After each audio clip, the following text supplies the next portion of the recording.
This is Adventurer for Life. I'm Joel. Welcome to the Grenadier review after our Namibian expedition.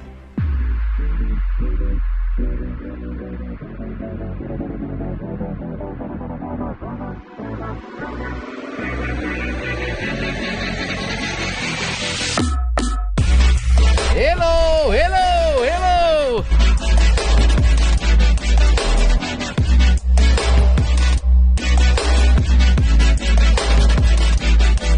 All right, so I said to you guys that I was going to do a review of the Grenadier after the trip we did because, you know, the Grenadier in Namibia was in its element.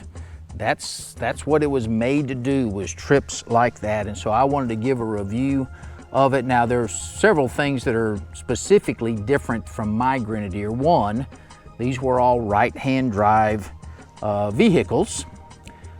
Second, they were all diesel vehicles. And third, I don't think all of them, but the one we drove had the safari windows, and you can see I don't have the safari windows. And so I wanted to do a review, and we'll talk about some other things besides that, but I wanted to do a review of the Grenadier that we drove, and the Quartermaster, by the way, in Namibia. So the first thing is, our Grenadiers were right-hand drive, and one of the big complaints from early on was the footwell on the right-hand drive vehicles. And, you know, obviously here, there's no brake pedal, there's no gas pedal, but the footwell, in my prior reviews of my vehicle, I've said that the footwell size on the left-hand drive is adequate. Okay, it was not adequate in my opinion, nor in my daughter's opinion, on the right-hand side drive vehicles. Now, I'm not griping about it, I'm not complaining about it, I'm just telling you from a comfort standpoint, this vehicle, the left-hand drive, seems adequate. Not great, but adequate. The right-hand drive just didn't seem. I didn't get my tape measure out. I didn't measure exactly how many inches they are on the left and the right and all that kind of stuff. You know, this little plate here, you know, who knows how much of an impact that had. But definitely, from our perspective, the footwell area is not as good on the right-hand drive vehicles. Let's talk about diesel. Well, I like the diesel.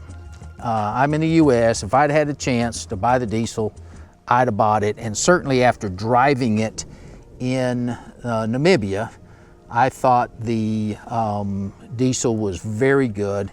It was quiet. I don't know that it was any louder at all than my gas version. And you've got the advantages of it, you know, having a little bit better torque and those kinds of things. And so, you know, even though I can't necessarily put my finger on anything other than the sound, if I'd had the choice, I'd have got the diesel. Safari windows. So, you know, I didn't get the safari windows because I wanted that full roof rack that you see right there. But the safari windows in a safari situation were great.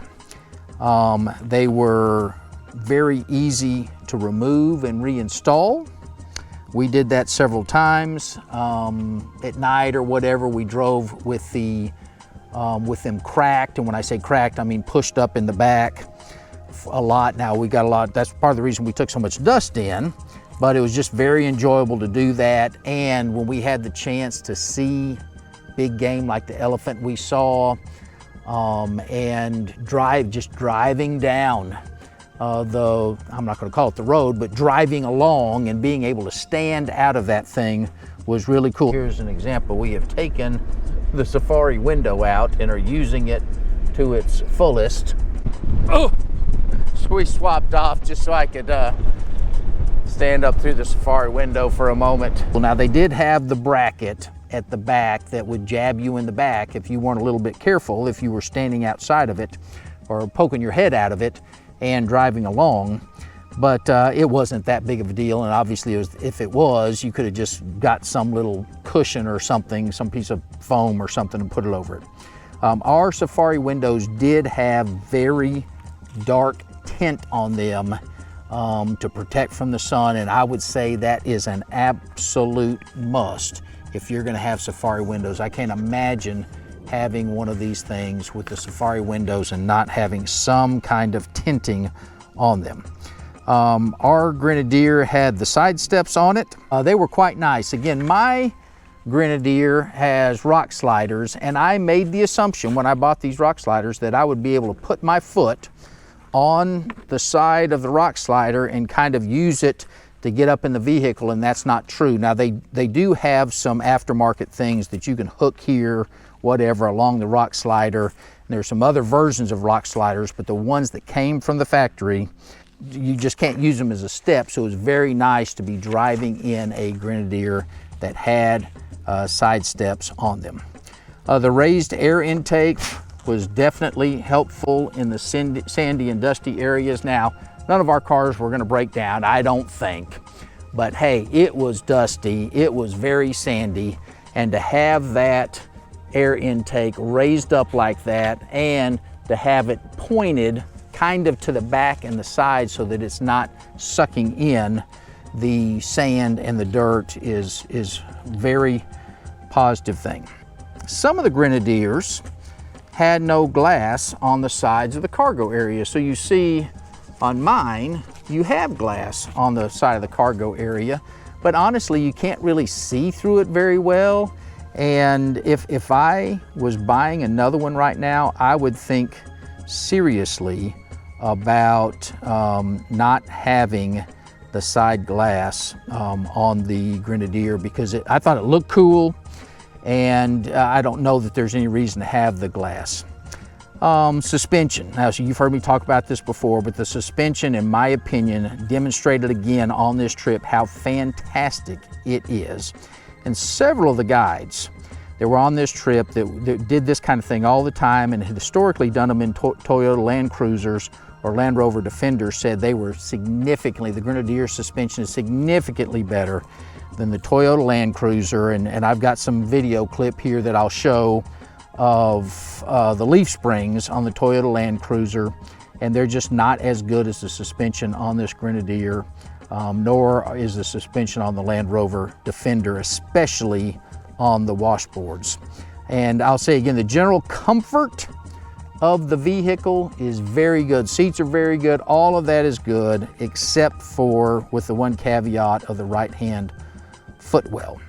A Melville and Moon, boy, their accessories were fantastic. I'm hoping to be able, they've set up a distributorship in the United States. I'm hoping to buy some of their products. Tried to get it set up to ship out of Africa and it just didn't work out. So we had the seat, dash, and console covers, which looked great and really protected the inside of that vehicle from wear and tear. And the other products that they had in camp to demonstrate, like camp chairs and various pieces of luggage, they were very high quality, well designed and attractive. And so, you know, they're not paying me anything obviously to say this, but just extremely impressed. In fact, some of the giveaways they gave us a little, you know, luggage bag, and I have used it several times, and it looks fantastic and it's extremely high quality.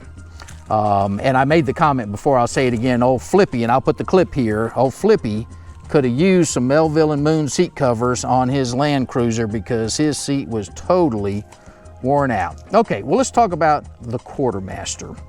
So the Quartermaster in general is the same as the Grenadier inside. Now I think the cab may have been a little longer, I'm not sure, but it was very nice. It was basically the same thing as the Grenadier. The interior's the same.